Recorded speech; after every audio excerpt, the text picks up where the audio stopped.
The new Lars. Yeah. I didn't need to know Lars slept naked. And there's a magazine and tissues next to his bed. God. Why, Rebecca Sugar? Why would you do this to us? I don't need to think of the possibility of Lars masturbating. This is so gross. I mean, if he likes to sleep commando, then fine, whatever. But I don't need to think of the prospects of him fucking whacking it off. Jesus Christ. Why? That was an image I never needed to know. Ugh. Ugh. Okay. The new Lars. So, Lars-centered episode. Should I even bother explaining it? Okay. So Lars, like normal, doesn't want to hang out with Sadie, and he's more concerned with hanging out with the popular kids, Sour Cream, Buck, and Jenny. But things don't go as well as he planned. In fact, things don't go at all as he planned, as Steven wakes up in his body after seeing how jerky he was being with Sadie. And honestly, that was a little bit scary because Lars was not in Steven's body. Lars was entirely suppressed within his own mind. That's pretty disturbing when you think about it. I mean, typically with these body switching episodes, one mind goes in one body and the other mind goes in the other body. But this time, no. Lars was completely suppressed by Steven, which is just something you don't typically see in these things. But anyway, so Steven is now in Lars's body, and the horrible image that's burned into my retinas forever is also there. Ugh. We meet Lars's parents, surprisingly enough. They seemed nice and obviously concerned that he's failing every class, which I'm sure he's doing it just to posture in front of the cool kids. The whole too cool for school attitude. I will give it for the actor who does play Lars. He did get Steven's inflections like down pat. So kudos to that. That was very good. Anyway, Steven in Lars's body. Should I just call him Stellars? I'm gonna call him Stellars.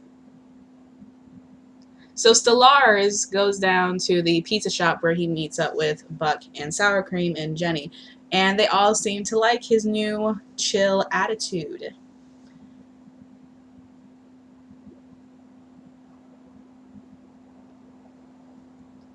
They invite Stellars to a dancing competition, but Stellars tells him that he has somewhere to be, and he meets up with Sadie, who wanted to hang out with him earlier. They hang out and watch a movie, a very, very mushy one at that. It looked terrible. But Sadie is noticing that Lars is acting stranger than normal, and she is concerned about their friendship, saying as how he's one way in private and the other way in public. And she wants to know how he really feels about him.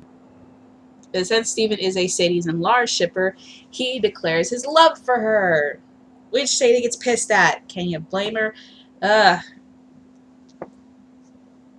She says that Lars is just doing it to hurt her and throws him out the house.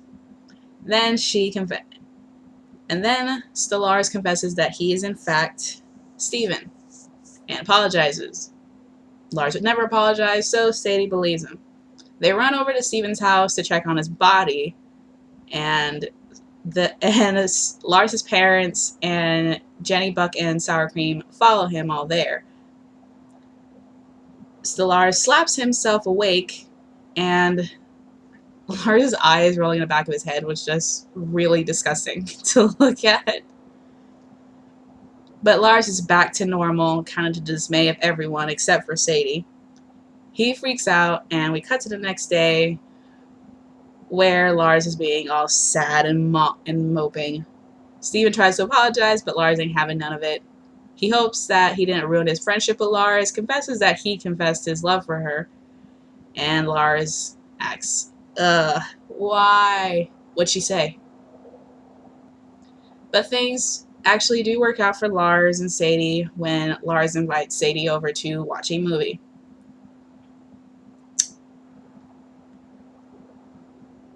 I don't like Lars episodes. They're typically throwaway episodes. And I don't see how Doug and Brad Walker don't seem to like Lars less than Ronaldo. Because Ronaldo is way less annoying to me than Lars is. Because it's the same crap with Lars every single time. Where we have a Lars-centered episode and the episode always ends the same. Lars reminds me of this character from the show called Dino Squad. Ended too early. Where the character's name was Caruso, and any Caruso-centered episode was a throwaway episode because it always ended with Caruso supposed to be learning, don't be so irresponsible and don't think of yourself all the time. It was either one of those two lessons, but typically the be more responsible lesson. It's the same thing with Lars. Lars-centered episodes are typically, hey Lars, don't be such a jerk, and then it's thrown away the next time we actually get a Lars-centered episode. It's the same thing that happened with Caruso. All that character development goes right out the window.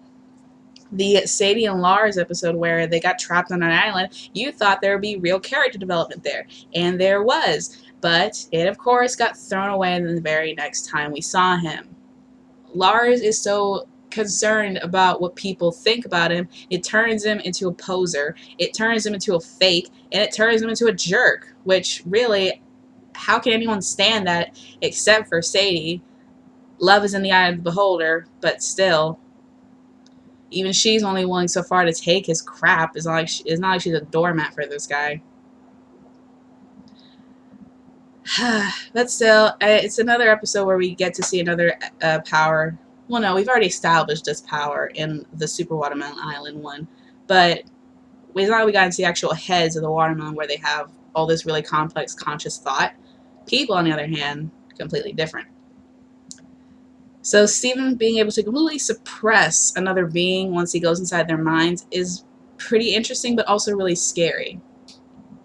And the gems, they don't show up once. They've completely fucked off for this entire episode. I don't know if they were just in a mission for a long time, but apparently they're not concerned that Steven was sleeping until like really late afternoon, because none of them they don't even make a cameo. Still a throwaway episode. Interesting for Steven anyway, but still a throwaway episode nonetheless. Let's get to the last one for the day.